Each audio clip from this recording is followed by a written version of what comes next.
국가핵융합연구소장님. 국가핵융합연구소장님. 국가연구소입니다. 예.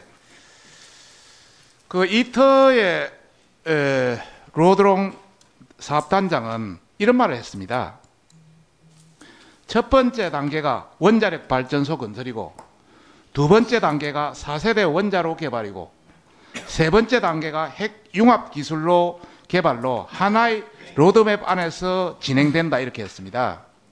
우리는 원자력 관계가 지금 여러 가지 형태로 제한되고 탈원전으로 진행되다 보니까 원전 핵심 인력들이 줄어들고, 심지어 2018년 그 카이스트는 한 명도 지원자가 없습니다. 원자력 핵공학 관련해서. 이런 관련해서 어떻게 보십니까? 아까 말씀하시니까 소프트 랜딩 이야기를 하던데, 저는 소프트 랜딩을 원자력을 그대로 유지하면서 인력도 그대로 유지하고 더 많이 발전시켜서 핵융합으로 가야 된다고 보는데, 그걸 태양광으로 보십니까? 그렇지는 않습니다. 그렇지 않죠. 원자력 제가 말씀드렸던 부분은 태양광은 태양광으로서 역할이 있고, 알겠습니다. 핵융합으로서 에너지로서 역할이 있다. 전문가로서의 자긍심을 가지고 핵 관계가 아니다 하는 것은 확실하게 말씀해 주시기를 부탁드립니다. 두 번째, 한국지질자원연구원장님. 한국지질자원연구원장님, 시간은 좀 구해 주십시오. 예. 노는데 시간이 좀 걸리기 때문에. 원장님. 예, 지금 나와 있습니다. 네네네. 북한 강물 자원 관련해서 지금 여러 가지 어떤 우리가 남북 관계 투자 비용을 하나의 천문학적인 들어가는 도로 건설 비용을 투자 비용이다 이렇게 하면서 앞으로 북한 강물 자원에 대해서 상당히 많은 기대를 가지고 있는 것이 사실입니다. 그런데 많은 전문가들은 이런 이야기를 하고 있습니다. 북한에는 강물에 대한 매장량은 많다. 그러나 가채성 있는 매장량은 그보다 훨씬 줄어들고, 더 나아가서 경제성 있는, 채굴의 경제성 있는 자원은 훨씬 더 줄어든다. 그렇게 봤을 때는 이것이 몇백 조가 아니고 상당히 줄어들 가능성이 많다. 그게 대해서 어떻게 보세요?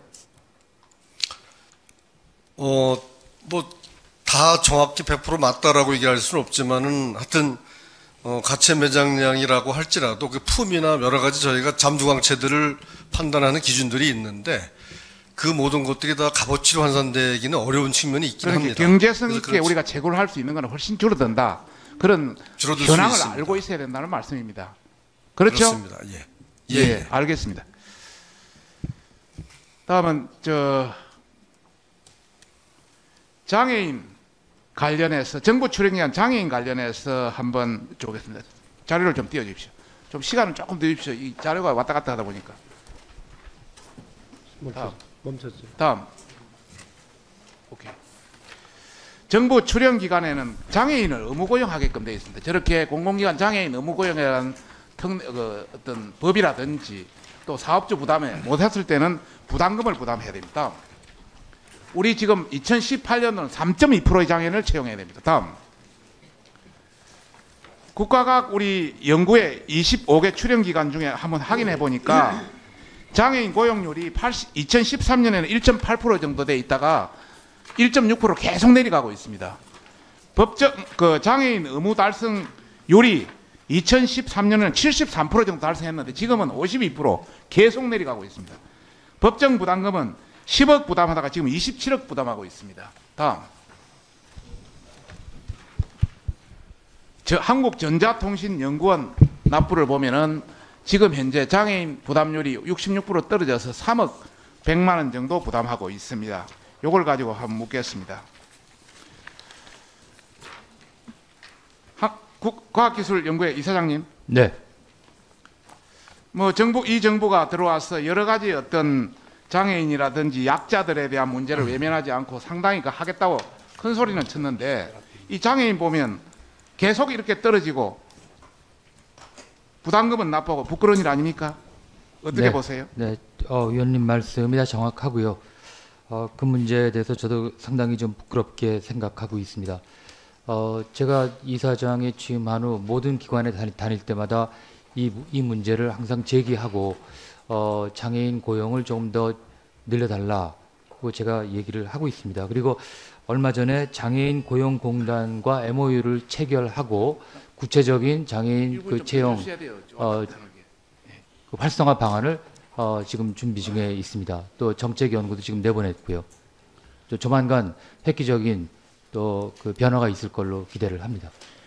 2018년은 더 떨어지고 있어요. 예측을 저희들이 해보니까. 그래서 실제 말은 장애인에 대해서 신경을 쓰겠다 하지만은 전혀 우리 정부 출연 기간부터 이렇게 엄청나게 떨어지고 있다. 엄청나게 낮다.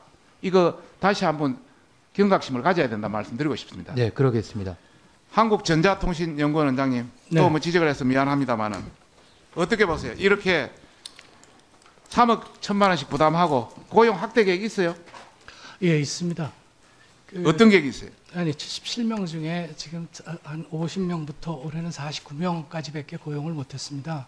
근데 저 장애인에 맞는 분야가 주로 보안 분야 쪽인데 그쪽 인력들을 구하기가 그렇게 쉽지 않습니다. 그렇지만 저도 그렇고 장애인 ETO 태우고 ETO 이상으로까지 하는 데에는 뭐 저는 그쪽으로 가고 싶습니다. 실력이 장애인이 일반인보다 조금 떨어지는 한이 있더라도 장애인을 좀 예, 가산점도 주고 있습니다. 과학기술연구회 이사장님, 네. 지금 부담금 내는 25개 출연 기간 중에 부담금을 내는 게는 몇 군데라고 보세요? 저 정확한 숫자는 제가 기억하지 않지만은 아마 대부분 부담금을 내는 걸로 알고 있습니다. 25개 중에 24개 기관이 냅니다. 그만큼 창피스러운 겁니다. 우리 국가 세금으로 운영하는 정부 출연 기관부터 뭔가 달라져야 된다고 보는데 어떻게? 네, 정말 부끄럽게 생각하고요. 내년 이 자리에서는 훨씬 좋은 숫자로 의원님께 보고드리도록 하겠습니다. 기대하겠습니다. 네. 예.